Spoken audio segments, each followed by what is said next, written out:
জয় হরিচাঁদ, জয় গুরুচাঁদ। মতুয়া মহাসংঘের আরো একটি ভিডিওতে আপনাদের জানাই স্বাগত। আমাদের চ্যানেল মতুয়া মহাসংঘকে সাবস্ক্রাইব করুন আর পাশে থাকা বেল আইকনকে দাবিয়ে দিন, যার ফলে নিত্য নতুন ভিডিও সবার আগে দেখতে পারবেন।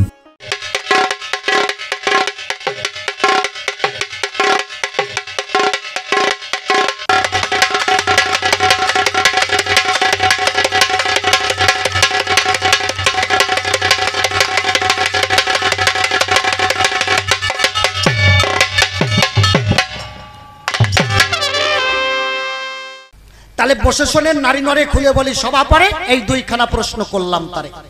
এইবার আমি সুরাজ সরকার হয়ে আমার দাদুগুরু প্রভাত সরকারের কাছে করছি নিবেদন। আমার দাদুগুরু প্রভাত সরকার যখন করে কবি কীর্তন, তখন হয়তো আমার জন্মই হয় নাই। আমার 30 রানিং চলছে, 30 বছর রানিং চলছে। আমি ছোটবেলায় আমার জেঠামশার কোলে বসে বসে আমি এনাদের গান শুনেছি। তা আমার দাদুগুরু বিদগ্ধ কবি পণ্ডিত, তার বিভিন্ন জ্ঞান আছে, শাস্ত্র সম্পর্কে যথেষ্ট বুদ্ধিমত্তা আছে, জানাশোনা আছে। তাই দাদুর কাছে আমার একখান কথা আছে। দাদু, এই যে মতুয়ারা এইখানে দেখলাম তারককর্তার ছবি আছে, একই মন্দিরে একই আসনে আবার হরি ঠাকুরের বিগ্রহ আছে। কি আছে না? দেখো তাকাই, আমি মিথ্যে কথা কই কিনা? ওপরে দেখো হরি ঠাকুর, নিচে দেখো তারককর্তা। তাহলে বসে শুনেন বিজ্ঞ শ্রোতা, এই একই আসনে ভক্তরা যখন পূজা দিচ্ছে তখন তারককর্তাকেও পূজা দিচ্ছে, আবার আমার হরিচাঁদ ঠাকুরকেও পূজা দিচ্ছে। আচ্ছা, তারককর্তাকে হরিচাঁদ ঠাকুরের ভক্ত, তারককর্তা কিন্তু ভগবান নয়। তাহলে ভক্ত পূজা দেবে ভগবানের পায়। তাইলে তারককর্তা যেমন হরিচাঁদ ঠাকুরের ভক্ত, এই সাধারণ মানুষও সবাই হরিচাঁদ ঠাকুরের ভক্ত, হরি নামে আসক্ত। তাহলে তারককর্তাও যেমন, আমরা সাধারণ যারা হরিভক্ত তারাও তেমন। তাইলে এই এত হরিভক্ত, এত মতুয়া গোসাই সবাই তো হরিচাঁদ ঠাকুরের পাশে বসে পূজা পায় না। এই তারককর্তা মানে ভক্ত কোন ধনে ধনী হলে, ভক্ত কোন সম্পদ অর্জন করলে পরে ভগবানের সঙ্গে একই আসনে পূজা পেতে পারে, ভক্ত কোন শক্তি করিলে সঞ্চয় ভক্ত ভগবান একত্তরে একই মন্দিরে পূজা হয়। তুমি আমার কথা নেবা? এই ভক্ত ভগবান কখন অভেদ সম্বন্ধ হয় তার একটু আলোচনা করি সভা মাঝে কবা। কি বোঝা যাচ্ছে? এইবার দ্বিতীয় জিজ্ঞাসা কি? গুরুচাঁদ ঠাকুর জগতে এলো। বসে শোনেন জ্ঞানী দল। এই কি হলো? ক্যাট আওয়াজ আসছে, ফোন আসছে নাকি কারোর? দেখো,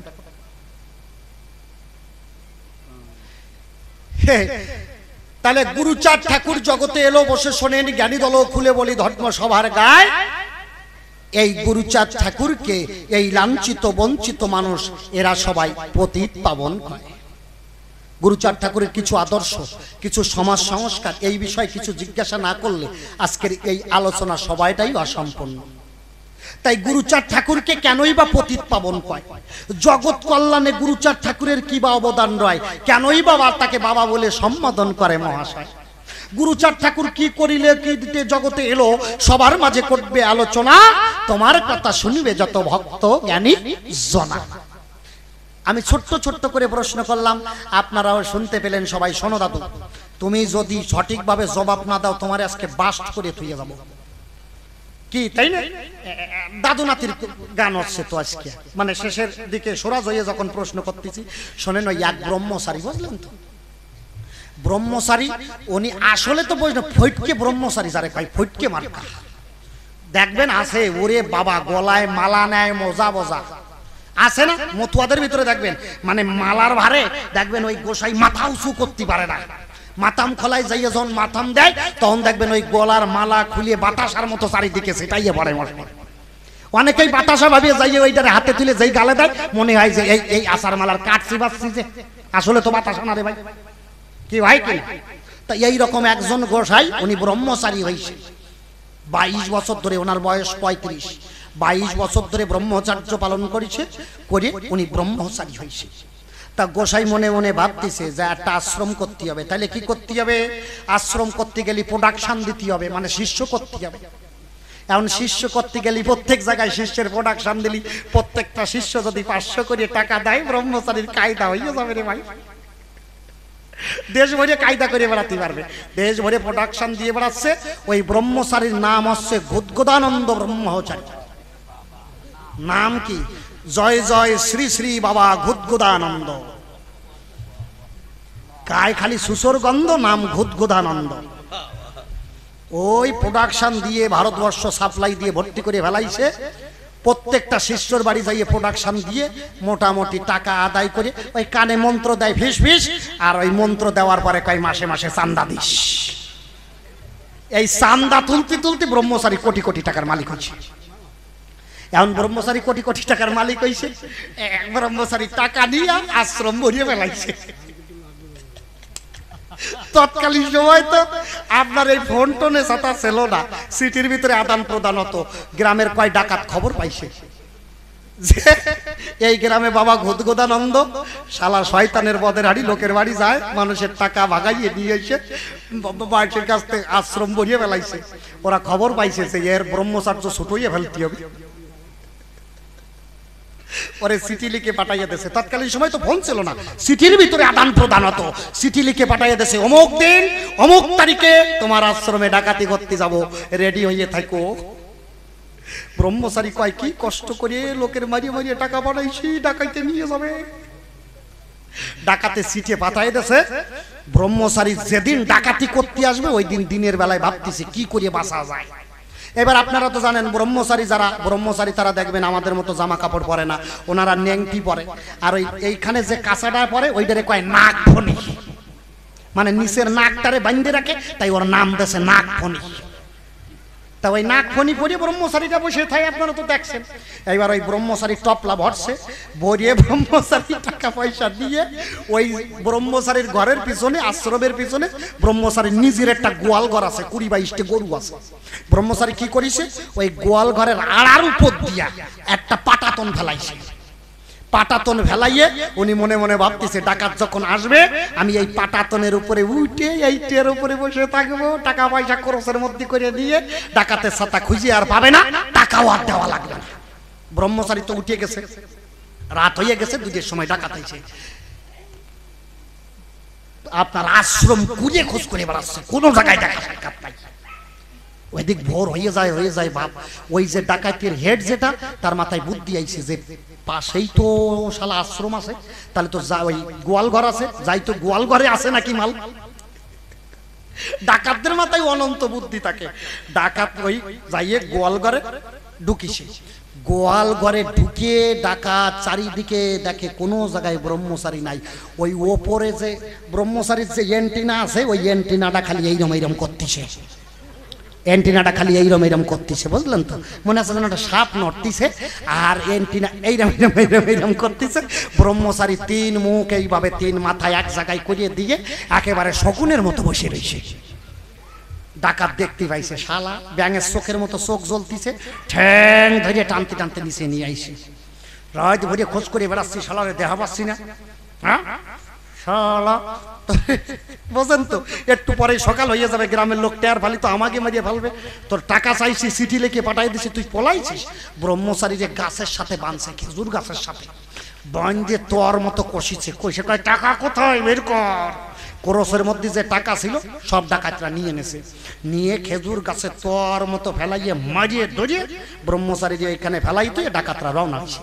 এখন ওই ডাকাতদের ভিতরে 20 বয়সের একটা ছোড়া আছে, 20 বছর বয়স। সে মনে মনে ভাবতেছে শালার জন্য রাত ভরিয়ে যা কষ্ট করিস, হ্যাঁ এই শালার জন্য রাত ভরিয়ে শালা ঘুমাতে পারি নাই, যা কষ্ট করেছি শালারে দাঁড়া। ও কি করিছে, ওই যাওয়ার সময় ব্রহ্মচারীর ওই যে ডোর কপিন পরা আছে যে নেংটি, টুক করে টান দিয়ে নেংটিটা খুলে থুই ও চলে গেছে। এইবারে দেখতো ভোর হয়ে গেছে, সকাল হয়ে গেছে। ওই যে পাশে গোয়াল ঘর ছিল, ওই গোয়াল ঘরে গাই বিয়ে 7 দিন হয়েছে কেবল। তা গাই বিয়নের সময় গাইটা মরিয়ে গেছে, বাছুরটা বাঁচিয়ে আছে। এখন ওই বাছুর তো 7 দিন মায়ের দুধ পায় না, দুধও আর খায় না। বাছুর মনে মনে ভাবতেছে মা গেল কোন জায়গা।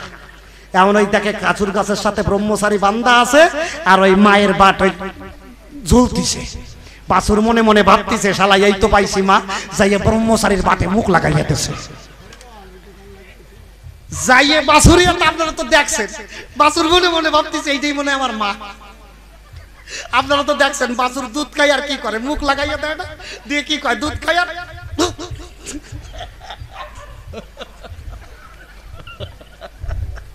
এটা কায়দাই আলাদা। কয় গুতো দেওয়ার পরে ব্রহ্মচারীর কপালে চোখ উঠে গেছে। বাছুর আধা ঘন্টা খানিক গুতোইয়ে দাঁত দিয়ে গাল দিয়ে ফেনা ফেলাইয়ে ওই জায়গায় বাছুর কেজি খানিক ফেনা পড়ছে, দুধ আর পায় না। বাছুর ইচ্ছা থাক গোয়াল ঘরে চলে গেছে, দুধ আর পায় না, মনে কষ্ট। ওই ব্রহ্মচারীর পাশে পাশে এক শিষ্য বাড়ি ছিল, কয় শালা বাবার তো কোনো খোঁজ খবর পাই না। বাবা গেল কোন জায়গা, বাবারে তো কোনো খোঁজ খবর পাই না। বাবা প্রত্যেক দিন সকালবেলায় উঠিয়া বাবা নাম কীর্তন করে, আজকে তো বাবার সাথে দেখা নাই, বাবা তো আজকে কীর্তন করে না। ওরা সবাই যাইয়ে খোঁজ করতে গেছে, যাইয়ে দেখে বাবা খেজুর গাছের সাথে বান্ধা আছে, সিট হয়ে পড়ে আছে। বাবারে ঘরে নিয়ে আসে, আনিয়ে সুন্দর করে তেল ঠেল দিয়ে ব্রহ্মচারীরে সুস্থ করেছে। এই ব্রহ্মচারীরে যেই সুস্থ করেছে, যেই জ্ঞান ফিরিছে, ব্রহ্মচারী সাথে সাথে বাড়ির দক্ষিণ দিকে গেছে, যাইয়ে দুই হাতে এক জিয়েল গাছের কষা নিয়ে আসে। জিয়েল গাছের কষা আনে ওই যে গোয়াল ঘরে বাছুর ছিল, ওই বাছুর তাড়াইয়ে বেড়াচ্ছে। শিষ্য কয় বাবা করো কি? এ বাছুর তাড়াইয়ে বেড়াচ্ছে, ব্যাপারটা কি? কয় বাবা আর বলিস না, শালা আমার 22 বছরের ব্রহ্মচার্য ও 3 গুতো দিয়ে শেষ করে ফেলাইছে। শালার আজকে মারিয়েই ফেলবো, মারিয়েই ফেলবো শালার আজকে।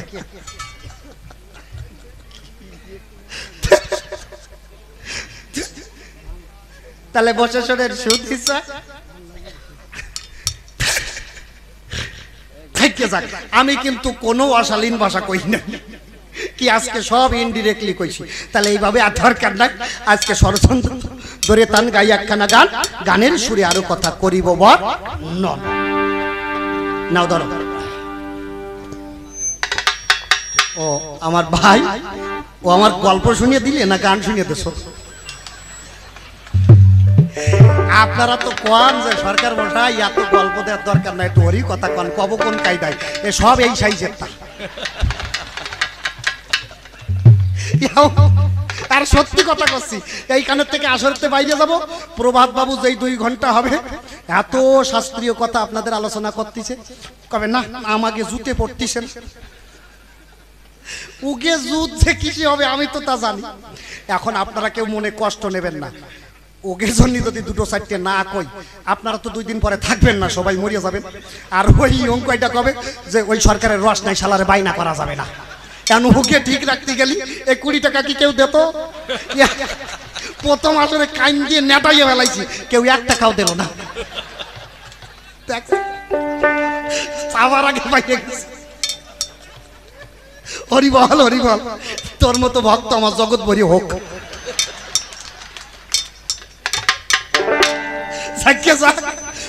কাকা বাবু ধরেন, বাড়ি দেন।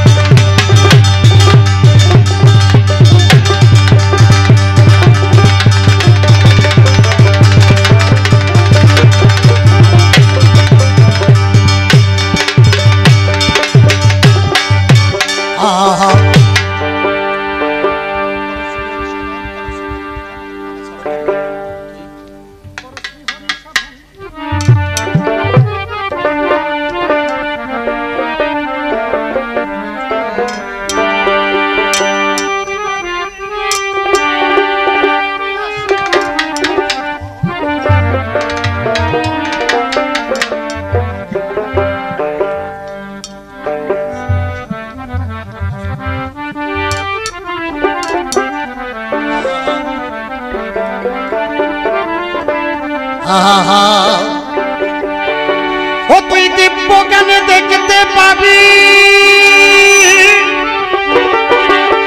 ওরে রাই পিয়াসি মদন সহজে করে মন তার সাধন, ওরে তার সাধন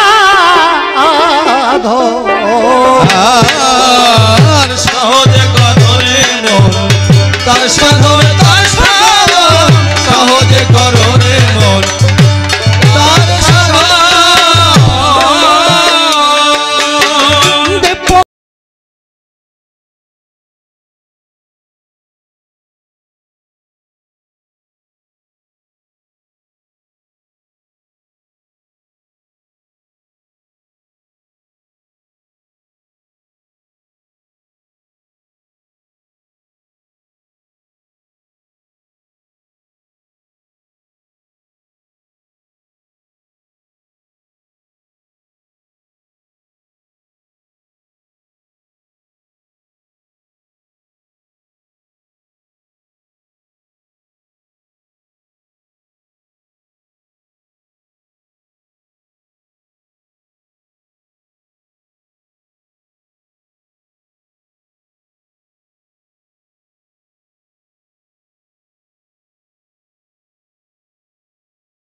গাড়ি ব্রহ্মজ্ঞান সব তুচ্ছ করি জরারে নয়নের বাড়ি এই তোরে সহজ সাধন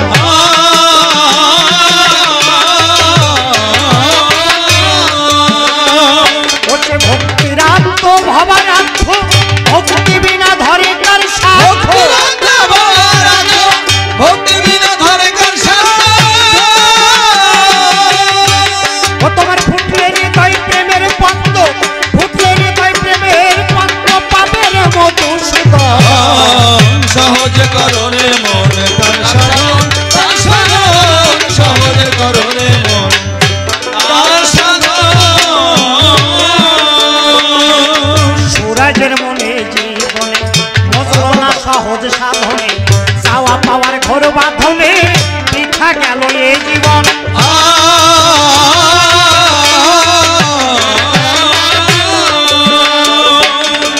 সুরাজের মনে জীবনে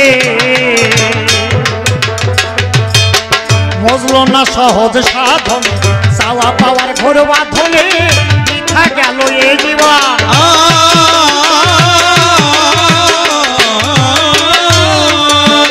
অনুরাগের পালের দড়ি এই আছে আজ ছিন্ন করি অনুরাগের আমার দড়ি দিয়াছে ছিন্ন করি আমি তোমার নামে ধরলাম পারি তোমার নামে ধরলাম পারি যাত্রার মধুসূদন সহজে করো রে মন তার সাধন সহজে করো রে মন তার সাধন কল্পনাতে গান্ধারী আমি কবির কল্পনায় বিপক্ষেতে আছেন আমার কৃষ্ণ রসময় কুরুক্ষেত্রে 18 দিন যুদ্ধ হয়েছিল সাউন্ডটা একটু ভাই জাগাইয়া তোলো 18 দিন যুদ্ধ হলো শোনেন দিয়ামন আমার শতপুত্র সেটা হইল নিধন শতপুত্র মারা গেল বলি সবার ঠাই অবশিষ্ট এক পুত্র বেঁচে আমার নাই মৃত পুত্রে মুখ বাবা করতে দর্শন কুরুক্ষেত্রে আমি তখন করিলাম গমন মৃত পুত্র দুর্যোধন লয়ে মোর কোলেতে কেঁদেছিলাম কুরুক্ষেত্রের দাঁড়াইয়ে রণঙ্গতে যখনই আমি ক্রন্দন করি শনিবারে পাই কি শোনে আসিয়াই আছে ব্রজের কানাই কানু আসিল বাবা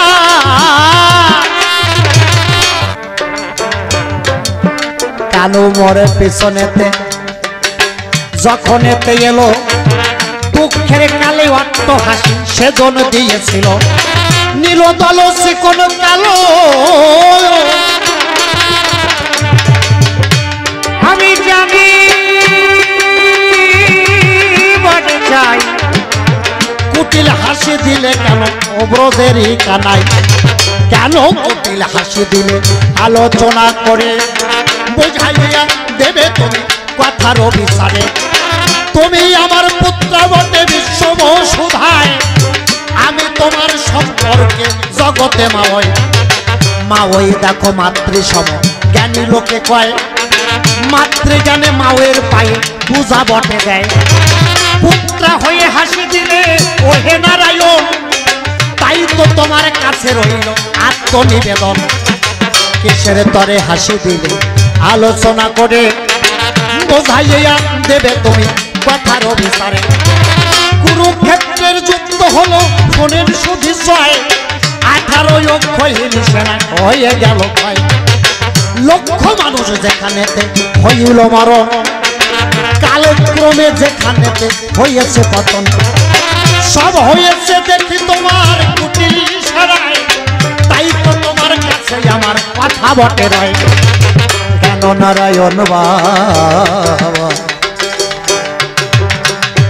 বাবা মানুষ মারিলে কুরুক্ষেত্র ধর্মক্ষেত্র কেন বা বলিলে কিসের পরে এই ক্ষেত্র ধর্মক্ষেত্র হয় মূলত কুরুক্ষেত্র কারে বটে হয় কুরুক্ষেত্র বলে কারে আলোচনা করে বুঝাইয়া দেবে তুমি কথার বিচারে কুরুক্ষেত্রের নিগুড় কি তাৎপর্যতা নয়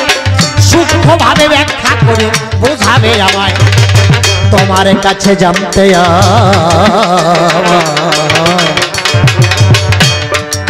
রইল তিনশো দয়া করে বুঝাই মদন মোহন এবার সুরাজি সরকার হয়ে প্রশ্ন করে দান তোমার চরণে দাদু আমার রইল নিবেদন পতিত পাবন গুরুচাঁদ কিসের তরে হয় জাতির তরে কিবা করে গুরু দয়াময় মানুষের তরে কি করিল এই গুরুচাঁদ বাবাই তাকে বলে কেন যত ভক্ত জ্ঞান বাবা বলে পূজা দেয় দেখো তাহার রাঙা পায় মাতা মানুষের হতে পারে বিশ্ব বসুধায় দেখবেন বাবা জগতে সমস্ত নারীরে বাবা বলা যায় কিন্তু সবাইরে বাবা বলা যায় না আপনি নিজের বাবার সামনে আরেকজনের বাবারে ডাকবেন আরেকজন কবে তোর কয়টা বাবা আছে না মানে বুড়ো মানুষ বয়স্ক মানুষ যদি বাবা কয় ও ইনিও তোর বাবা নাকি শয়তান আছে এক গ্রুপ এরকম কয়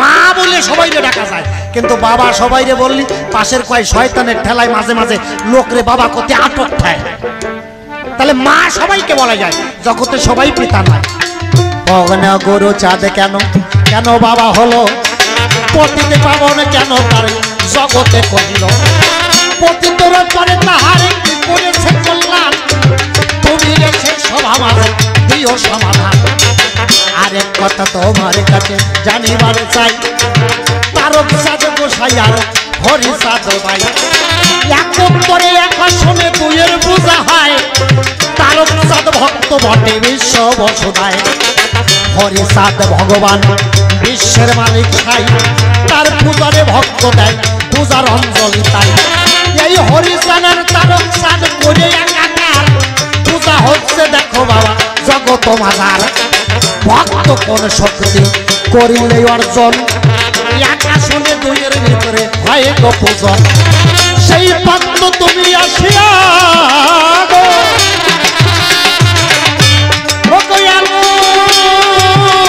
আলোচনা করে বুঝাইয়া দিও তোমার কথার অভিসারে তবে আর বেশি কথা বলবো না ছেড়ে দিয়ে যাবো আমার কবির কল্পনা এরপরে সেজন দেখো সভাতে আসবে তাহার ভাবের কথা বলিয়া করিবে দেখি এসে কোনো ভাবে কোনো কথা কয় কোনো ভাবে বলে তাহার ভাবের পরিচয় কথাবার্তা বলবো না খুব বেশি বেশি বললে তার গোচরে হয়ে যাবো দোষী আমার ভুল ত্রুটি আপনারা মাঝে জনা করে খাই দেবেন আপনাদের চরণের ওপরে এই তো আপনাদের কাছে রইল নিবেদন ভুল ত্রুটি আপনারা করিবেন মার্জন জনাব সুরাজ সরকার জানেন তা সবাই এইবারে আর তো বলে কোনো দরকার নাই এভাবে তো প্রশ্ন আমি করে গেলাম গান তিনি এসে এক এক করে দেবে সমাধান চলে বেশি বলে দরকার নাই কবির পালাই এইখানে ক্ষান্ত করতে চাই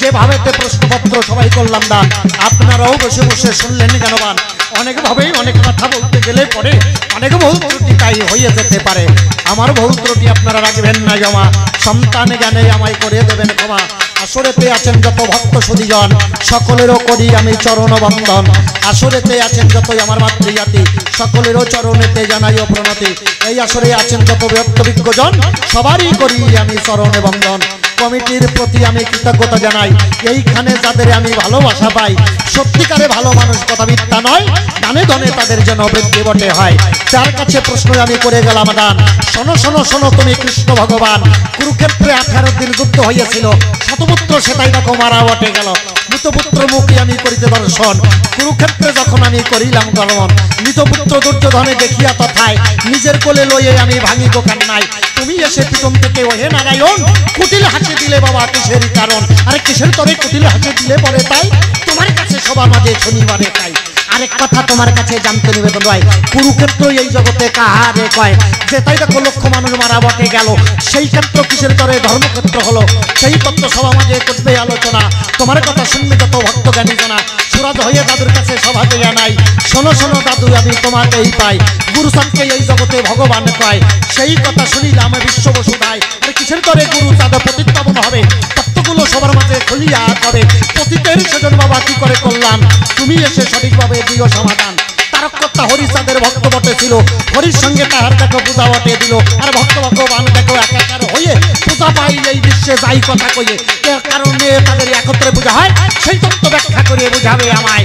ভক্ত বাবা কোন শক্তি অর্জন করিলে ভগবানের সাথে বাবা পূজা পেতে পারে, সেই কথা সবার মাঝে করবে আলোচনা। তোমার কথা শুনবে যত ভক্ত জ্ঞানী জনা, তবে আর বেশি বলে কোনো দরকার নাই। কবি বলা এখানে ক্ষান্ত করতে চাই, এরপর সেই জন্য সমাজে আসিবে তার ভাবের কথা কলিয়া কইবে তার ভালো চাই তোমার নিয়ে যাবেন বলো বন্ধ করি আমি সবাই রবীন্দ্রের জন্য আমার এই পর্যন্ত আজকের মতো ভাবের ক্ষান্ত হলো। একবার সবাই মিলে হরি গুরু চাঁদ সত্য ভাবা শান্তি সবাই মিলে বাহু তুলে হরি বল।